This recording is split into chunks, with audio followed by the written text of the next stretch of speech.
Acerevede, une soirée pour se dire au revoir, mais pour mieux se retrouver.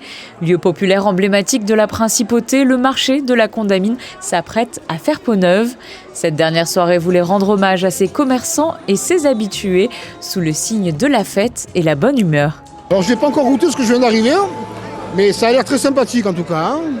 Donc je vois que tous les gens se régalent, donc très bonne soirée en perspective. Gourmandise et nostalgie au programme de cette soirée où les habitués se remémoraient les bons souvenirs avec leurs commerçants favoris. Je me rappelle quand j'allais au lycée, moi je descendais prendre la pissaladière et tout ça, ouais. Non, c'est vrai, hein, ouais. Et oui, c'est un monument de Monaco. Pour lui aussi, ce sera sa dernière soirée. Olivier, le boucher historique du marché, a tiré sa révérence il y a quelques jours, après 4 décennies à servir les habitués de cette halle. C'est Madère et puis franchement, les retombées que j'ai eues, waouh, c'est génial. Et je vais arrêter de parler parce que les sentiments, non, ça me prend. Franchement, merci à tous, c'est trop sympa. Moi, ça fait presque 40 ans. Je sers des clients depuis 3, voire presque 4 générations. Et puis, il n'y a qu'à voir. Il n'y a qu'à voir et tout le monde me le rend bien et ça fait chaud au cœur.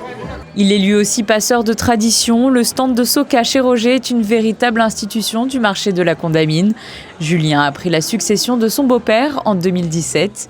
Et pour lui, ce lieu est rempli de souvenirs. C'est vraiment la convivialité, je pense.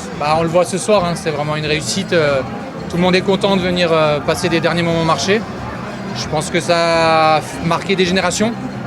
J'ai des gens qui me parlent encore de leur descente du lycée il y a 40-50 ans et ils venaient manger la Soka, boire un verre au zinc. Donc voilà, c'est des moments de vie qui se terminent dans ce marché actuel et qui, je pense, vont se perpétuer dans le nouveau. Il n'y a pas de raison, ça sera aussi une réussite. Que ce soit du côté des habitués comme des commerçants, le maître mot de cette halle gourmande est la convivialité, un esprit que l'on retrouvera sans aucun doute dans sa nouvelle version.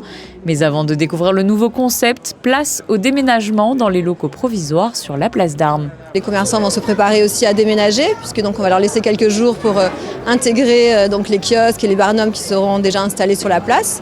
Donc le marché va reprendre sur la place à partir du 15 janvier, donc dès 7h du matin. Les maraîchers donc, seront présents avec les commerçants. Et on prévoit aussi une petite journée pareil festive et de découverte un petit peu pour la population le 17 janvier. Oui, c'est la dernière soirée, donc on a voulu que ce soit vraiment un moment festif pour vraiment inviter toute la population, mais aussi les amis du marché de la Condamine, pour qu'ils puissent aussi venir rencontrer leurs commerçants, pour échanger, se souhaiter la bonne année, puisque c'est vrai qu'on ne s'est pas vu depuis avant les fêtes. Donc c'est vraiment l'occasion de passer vraiment un moment convivial, familial, et aussi de danser un petit peu en ce début d'année. Notez bien la fermeture du marché à partir de ce dimanche 15h30 pour une rouverture des locaux provisoires le 15 janvier. Et pour découvrir la nouvelle version du marché de la Condamine, il faudra patienter jusqu'au début de l'année prochaine.